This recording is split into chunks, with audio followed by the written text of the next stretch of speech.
Mali has just had something massive happen in it, and I think it is the largest Russian loss of personnel in Africa in a single battle. I think the entirety of the last 30 years, maybe. I honestly cannot think of anything else comparable to what just happened in northeastern Mali, between the sand dunes, where the Tuareg rebels took out a ton of Russian Wagner mercenaries, as well as Mali junta soldiers that the Wagner mercenaries were advising and guiding and fighting with. So let me give you a basic rundown of the situation in Mali. So in Mali in 2020, there was a military coup. And then after the government was couped by the military and there was a transitionary government put in, it was like, oh, we're going to transition to democracy. This is just a little thing that we're going to have temporarily because we've had so much problems with jihadist rebels out in the countryside, out in the desert, these Sahel terrorists that, you know, these Al-Qaeda affiliates that you have to, and separatist Tuareg rebels, that we just have to change governments because it's just so bad. And then 9 months later, they did another military coup. And after that second military coup, a military administration has been in ever since. They keep saying, oh, we're going to do elections here or there, but then they keep delaying it. And I think last time they delayed it for like another 5 years, they said they were going to delay it for. So that led to sanctions, that led to isolation from many West African states, and that led to Mali running over to the Russians for security protection, because the last regime was collapsed due to their inability to fight the jihadists. So this new administration had to go fight the jihadists better and the separatists better and try to keep Mali under control, and without Western support, because they're doing the opposite of democratization and liberalization, which is what many of the Westerners wanted, and they wanted them to, of course, have deals that were beneficial to them diplomatically and trade-wise. So they had to find someone else, and who would not care about democratization, who would not care about the transfer of power, who wants, for example, access to mines and resources and outposts in Africa, the Russians in the Wagner groups, or what it has been reformed to, the Africa Corps. I'm not kidding you. This is not 1940, 1941, okay? No, the Africa Corps is the new name for Wagner's operation in Africa. And so they move into Mali and they start operating. And can I just be blunt with you to say that these are some real unpleasant fellows, a lot of them. Now, I, as a journalist covering a war, have to be pretty unbiased, and I'm doing my best to be unbiased. But a lot of the people that Russia sent to Mali advised junta troops in doing some absolutely horrific things. Now, in documenting a lot of this is very difficult due to poor internet infrastructure, lack of witnesses, torture, the government in Mali, the junta government, not allowing other journalists to come and report on the ground and restricting access to combat zone for journalists and just allowing it for the mercenaries and the soldiers.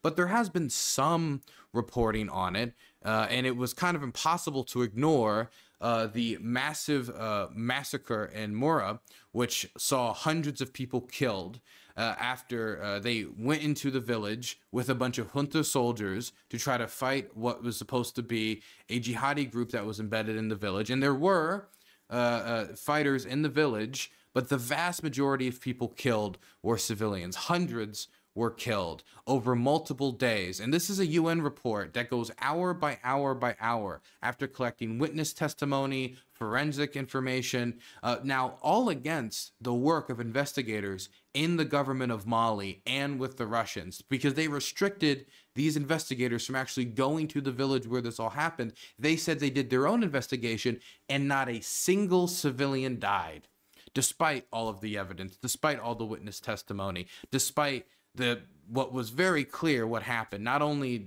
what the UN said, but Human Rights Watch and other non-governmental organizations that monitor these types of atrocities.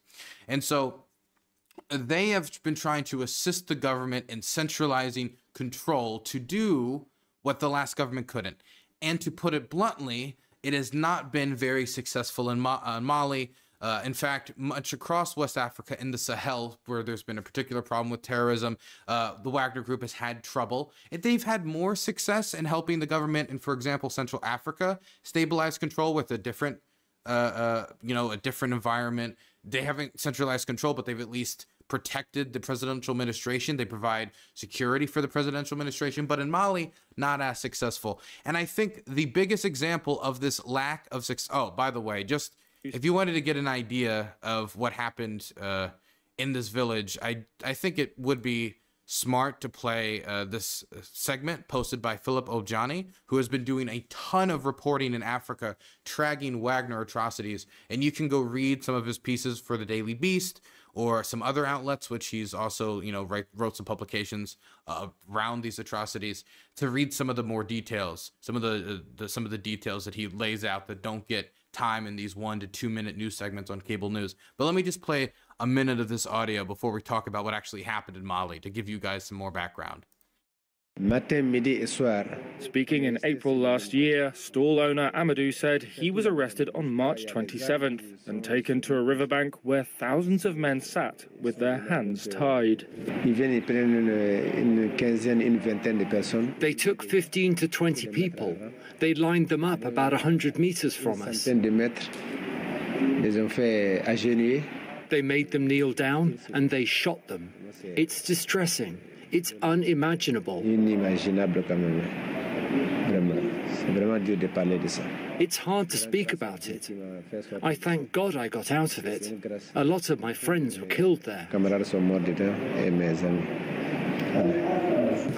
Western countries have raised concerns over Wagner's activities in Mali since... Now, I will say that there is some like defense for the government, not like actual defense, but that people will defend the government by saying, one, that there were guns in the village, and that's true, that there were guns in the village, and that the government did its own report. But like we said, and that was the second thing that I've seen in defense. But number two, the government did its own report on itself with no international monitors and said that there was nothing at all at fault, which nobody can believe. And number one, while guns were found, like, even if we were to assume that everybody that died had a gun, which is just not true, there's just not enough guns, right? There could be some jihadis in the village, like, and if there's 5 jihadis in a village, you don't kill 300 villagers.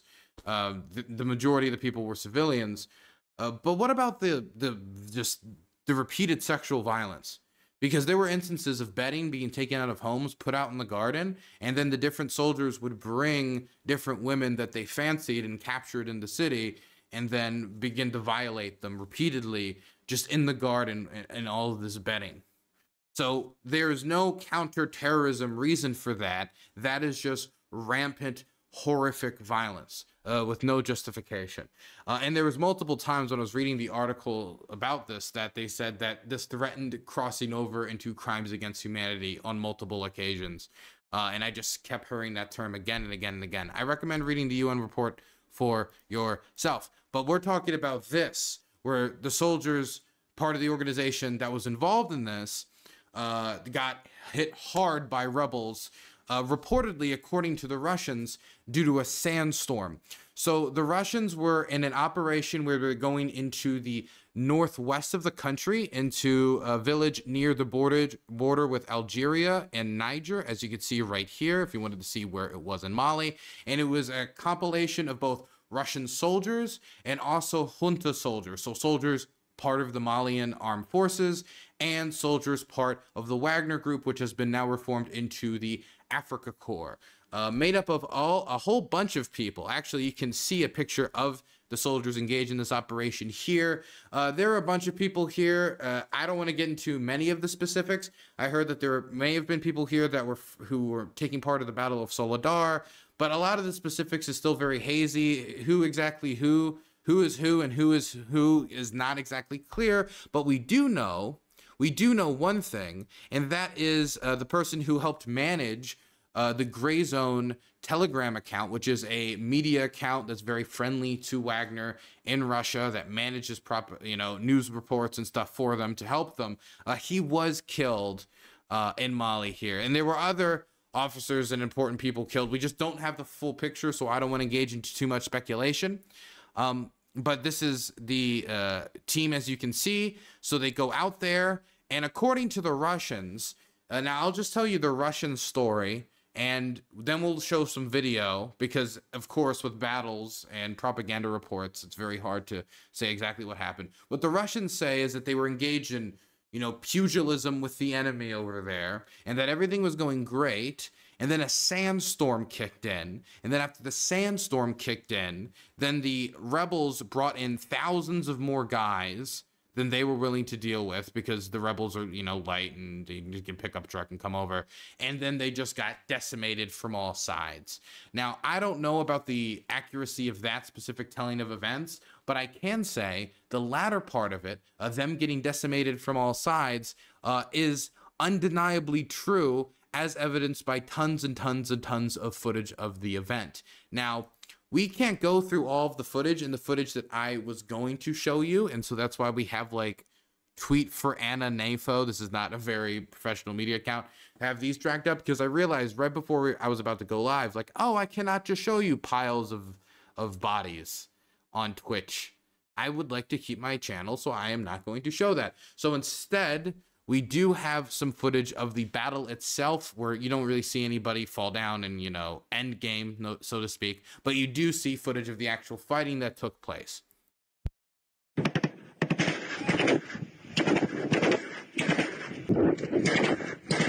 Anyway, you get the idea. They went shoot, shoot. They went pow, pow. There was also a Russian Mi-24 helicopter that was operating in the area that was reportedly shot down by the rebels. You can see a clip of it operating before it was shot down here. There, you can see it very in the distance, kind of flying around. But that was reportedly shot down.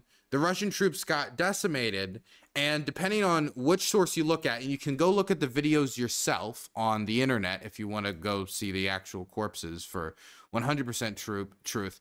According to the BBC and their sources close to the Africa Corps in Wagner, they say between 30 and 50 people died.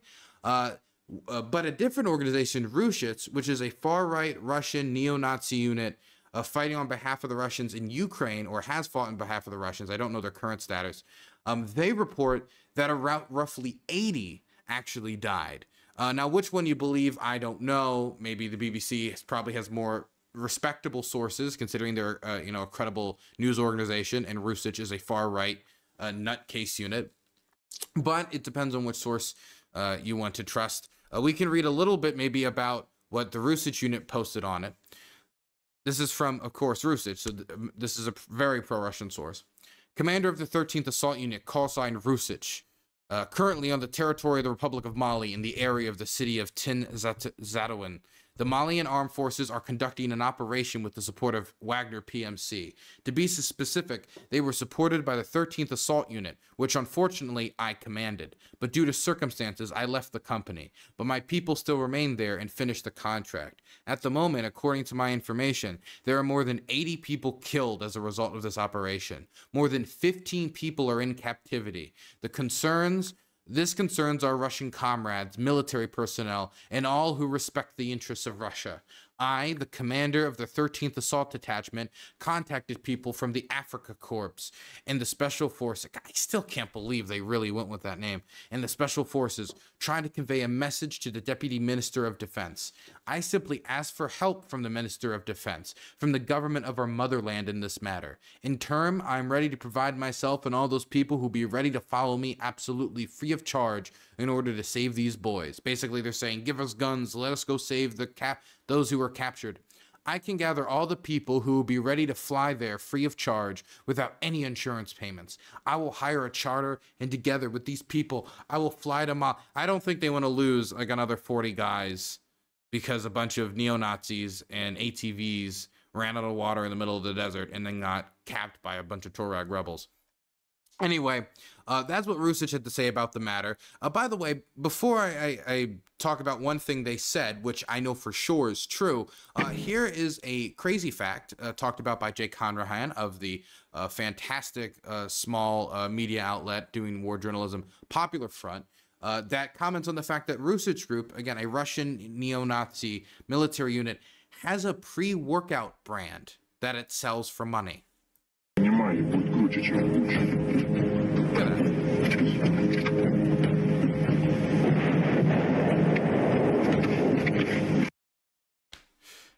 Man, everyone can market something these days. If they can start a pre-workout, I can start a pre-workout. Anyway, one thing that we do know that Rusich said that is true is that the rebels, the Tuareg rebels, did capture prisoners. Here is footage, again, from Jake Hanrahan's Popular Front, showing the Russian prisoners who were captured by these rebels being shown off on camera. Azawad!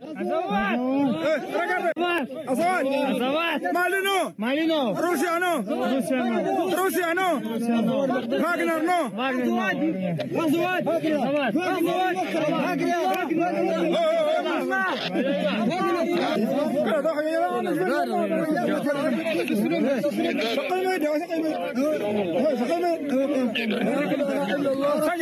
Now, it's the same thing over and over what you're going to see in these videos.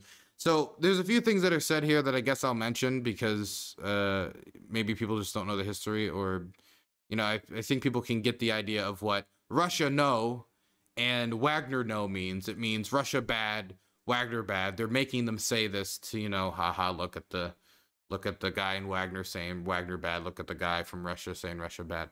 But the other thing they're saying is Azawad. And this is in reference to the state of Azawad, which existed technically between 2012 and 2013, which was a separatist movement from the Tuareg rebels where they were trying to make a separate state from Mali that eventually did fall apart. And then they asked for more like autonomy, and then it went back into fighting.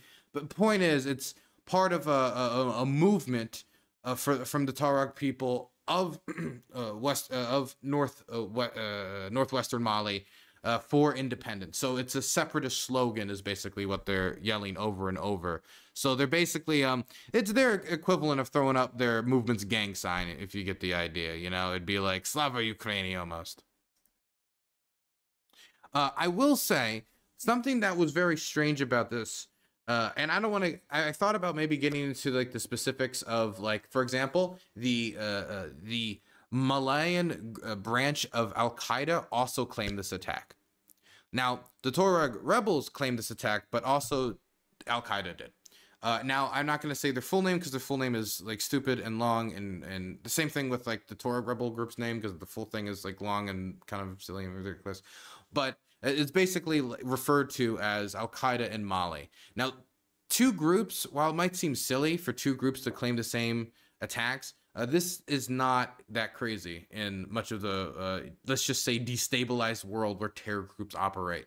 Because a lot of times these groups are trying to operate off of clout. And they're trying to show as much clout as possible so they can get more people to them. And so ISIS and other groups like them, Al-Qaeda, etc., they would end up claiming attacks that they had nothing to do with just so they could maybe get some street cred from it, then maybe get investment and or dumb recruits who will come flock over so they can be the next dude strapped with a bomb to their chest to walk into a crowded building, right? So whether it was them or not, I think it's impossible to say, but what I can say is that all of the footage that I'm seeing of the captured Russian soldiers and of the social media posts like this are from Tuareg rebels, so I am very much leaning that it was that. I'm just saying that they also claimed it, and that should be mentioned. But the other thing that's really crazy about this is that this is a picture of the rebels hosting up their flag. You can see there, it's the black, red, and green. It's on the left there. But in the middle here is the Ukrainian flag. Huh, that's strange. Well, they released a message saying that they'd be willing to give Ukraine the prisoners that they captured here so Ukraine can then exchange them for their own prisoners back, and that they want to work with the Ukrainians. And a lot of response from Ukrainians have been, of course, very positive to this. I think I saw some of the big, I think it was Sevchenko, some of the bigger Ukrainian fundraisers responding positively, like, hey, maybe we'll help you with FPVs if you help us keep fighting the Russians and with us Russian prisoners. But there's two things that I wanted to point out here. The first thing has to do with this picture. If you look here, most of these people, to put it bluntly, are very African because they're from Africa. And it's very clear that they're from Africa for not only the setting, but of course, you could see that they're black because they're African. Now, if you look at the guy that's right to the right of this Ukrainian flag, he is kind of hard to get a read on. Now everybody else, Burns is an immoral, morally corrupt, bankrupt man. Thank you very much. You know, they seem to, you know, be of a similar get-up. They seem to be wearing clothes that are very similar get-up that, you know, is from the region, is from the Torah community. You know, they've got a honestly pretty based aesthetic. But this guy, the balaclava, the baseball cap, this get-up right here looks like any Ukrainian special services get-up that I've seen, just like front to back. If you're talking SBU, Ukrainian Special Service, balaclava, baseball cap, like that's like, I mean, it's might as well be throwing up gang signs for it. He's also white. He also looks very white. Now, I only see his hands here, but he looks very white. And the second point I wanted to point out is that the Ukrainian flag is up the correct way. And while I don't want to say that's more evidence necessarily, I do want to say I've seen a lot of times where people from countries who both hate the Russians and then want to say show support to Ukraine hang the yellow up and then the blue. So the fact that it's the right way up does make me think, who is this guy? And there's been a lot of chatter. And it's impossible for me to say that this is a Ukrainian advisor who's helping these guys bust up the Russians. I will say that this is the biggest busting up that the Russians have suffered in Africa. So the idea that there could be some outside involvement that could have told them, hey, where all this information is from, and that is what the Torah rebels are suggesting openly, is that that's what they, you know, they were given information that helped them. Whether this is true or this is all a psyop to scare the Russians, to devote more intelligence resources into the regions of Ukraine, or just to, you know, demoralize the Russians, or this is 100% true and they're actually collaborating here, like many people suspect that the Ukrainians are doing in Sudan, when you start to see that some of the Sudanese military forces fighting the RSF is using controllers for their new FPV drones and grenade dropping drones with Ukrainian lettering on it, which, you know, it's out of all of the lettering that these controllers could have had, why did it have Ukrainian lettering? These are things that are never clear cut, are very murky, and will probably be murky for the whole war. So I doubt there's gonna be one day where I'm like, hey guys, updated post, we found out this is for real. Same thing like when Cold War operations happened, even when the press started to find little bits and pieces, we didn't know until like probably decades after the operations what was real and what was not. What I am saying is that there's a lot of murky activity. That guy looks like a Ukrainian wearing the getup that I've seen Ukrainian special operators wear all the time. Might as well be wearing, like, have a jacket that says Oko on it, and he has a little kebab, and he's like, it's very, very suspicious. And even if this isn't the case, the fact that they just had this type of a success against the Russian army, which we've probably have not seen something like this for Wagner since, outside of Ukraine, I'm trying to think. What, Syria, that time that they, got curb stomped by the American Air Force and the SDF? I can't think of anything. So if this wasn't them, and this is all PSYOP, and this group trying to openly signal to the Ukrainians for support, then even if this isn't real, and this is a PSYOP, it could very quickly become real, as the Ukrainians either provide them intelligence, or the Ukrainians provide them the skill with FPVs and drone skills, that we started to see the Sudanese use, which many people think is connected to the Ukrainians. So it could be real, or it could not be real, and then could become real very soon. Either way, the Russians have a reason to be worried about what just happened in Mali. Not only for those who are dead, not only because now they've got to figure out how to get these guys back, but that this could be part of an operation launched by the Ukrainians to support groups around the world fighting the remnants of Wagner and the Africa Corps, and Russia's operations to avoid sanctions and gather mining resources around the globe, which is what most of Wagner's operations in Africa have to do with, or at least a lot of it, especially when you talk about Sudan and gold mines in the region. Burns is an immoral, morally corrupt, bankrupt man. See, Dylan, all those crazy conspiracy theories saying Zelensky is personally selling equipment he purchased with USA funds on the black market. How else would random folks in Africa get equipment with Ukrainian letters on it, huh? Gotcha, we got proof now. True. True.